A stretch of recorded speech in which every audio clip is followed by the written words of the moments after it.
Question for you. What responsibilities does a government have for its citizens? What should it provide and what should it expect? Should it provide food for everyone or public safety? And what should the government expect from its citizens? Should these goods from the government be contingent on something? Hey philosophers, I'm Jonas, and this is Philosophy Friday, a place where we explore questions that don't always have easy answers. Be sure to check out the question for next week so you can be part of the conversation. Today's question: what responsibilities does a government have for its citizens, and vice versa? Feelings are still a bit raw from the most recent election in the US. These feelings come from a deep rift in our attitudes and beliefs about what is right and wrong, but it isn't new. We've been disagreeing about what government should provide since the earliest days of government. In fact, inherent in the idea of democracy is disagreement. Why vote if everyone is on the same page? In the US, our Constitution, Bill of Rights, amendments, and our federal and local laws are a collection of one compromise after another.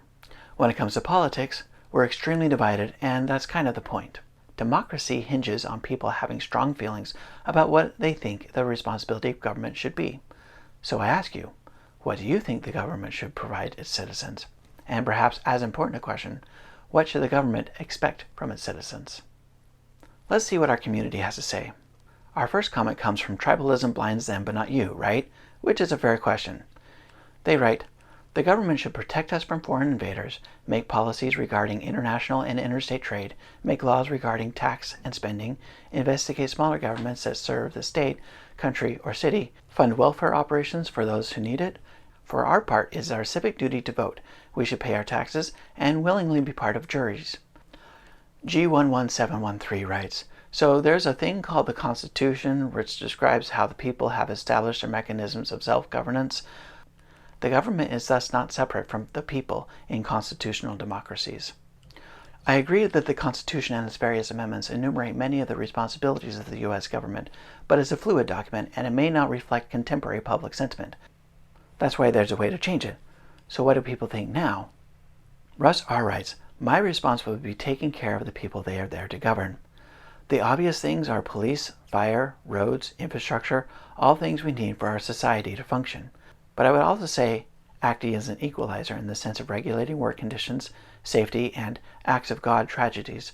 Or when a hurricane or tornado or flood happen in grand scales, they are too big for a community to handle without help.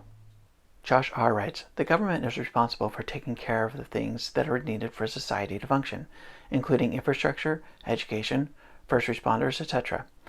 I also think that a government is responsible for evening out the cards that we were dealt in life, by providing people who are born into harder scenarios things to help them move forward, creating a sustainable life. Social programs including things like access to food, housing, higher education, healthcare, and so forth. That way it doesn't feel impossible for people to progress in life and society. Thank you so much for your comments. Okay, what are my thoughts?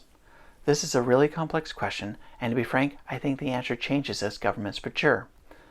A young democracy might only focus on maintaining order and protecting its citizens from external threats. But as it matures, a government might provide infrastructure, guaranteed food, or more. My answer is for a government that is more established. Who is going to pay for all this? Well, that is mostly a discussion for another video, though I will touch on it here and there, though personally I feel that the richest country in the world probably could afford it. Lastly, before I get started, I'm going to focus largely on what the US should provide, as that's where I lived, but I think that these things can largely be used anywhere. Just a warning, I will not be able to address all the counterpoints to my views, but if you have a question, I'd love to answer you in the comments. To me, there are 5 things the government should provide its citizens, to which I'll talk about one by one. First, public safety. There are a lot of things that fall under the umbrella of safety. These include fire department, police, military, and, importantly, a set of laws that dictate how these are to be used. There's no question to me that there are a lot of people who risk their lives to help us be safe, and I want to acknowledge that. But I'll also be the first to say that the US military is way bigger than it needs to be, and I completely agree that there are ways that our current policing has too much power. I'll talk about this a bit later too, but for now I just want to say that our police shouldn't protect one group more than they protect another group. I personally believe that many of our laws are unfairly targeting black and other minorities unfairly. For a thought-provoking documentary on this, watch 13th, which can be found on Netflix. Second, education. There's no question that education strengthens a society, but there's debate on how much should be government funded, and to what level. Personally, I believe that a well-educated population benefits everyone. I believe that the government should provide as much education as someone wants, because education is always good for a country and its people. One of the most frustrating arguments I've heard countering this is that if the educated class is too large, there won't be enough people to do the jobs that no one wants. I disagree.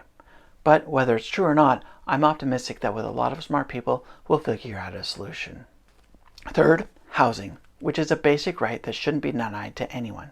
The fact that there are thousands of homes standing empty because people can't afford them is disturbing to me when we consider that there are people with so much wealth they couldn't possibly use it. Of course, this is a complex issue, but it doesn't have to be hard.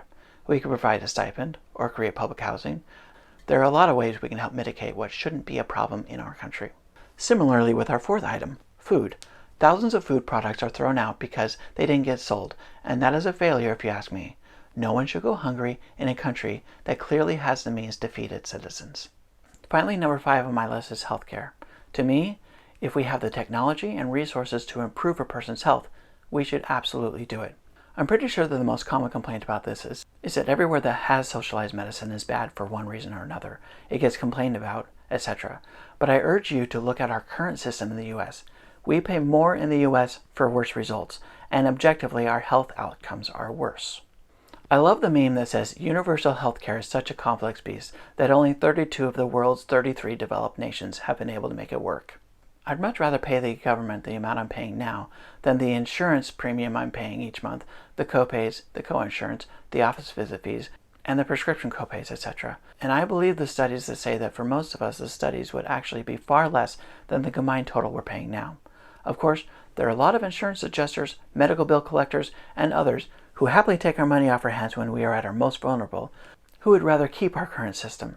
The passing of the Affordable Care Act, or Obamacare, in 2008 was a major win, but I don't think it went far enough. To be totally frank, if an advanced government doesn't provide these things, I think they've failed. Some might argue that too much government support risks dependency, but I think there are ways to encourage self-reliance while ensuring basic needs are met. Our current system is demoralizing and helps out the few more than the many. Of course, many of you don't like my socialist agenda, and you'll be sure to point out that the U.S. is better than insert socialist company here. But I will also point out that there are good examples of socialism too. Finland, Norway, and Sweden have a lot of social support systems, and their citizenry is considered the happiest on earth. As for the responsibilities of the citizens, I think it's incumbent upon us to make our voices known about policies, and that often means to vote. I also think it's important to keep order, and if we have disagreements, then to make them known through peaceful protest. What do you think? Would you add anything? Do you think that my list is too much? What do you think a government should provide?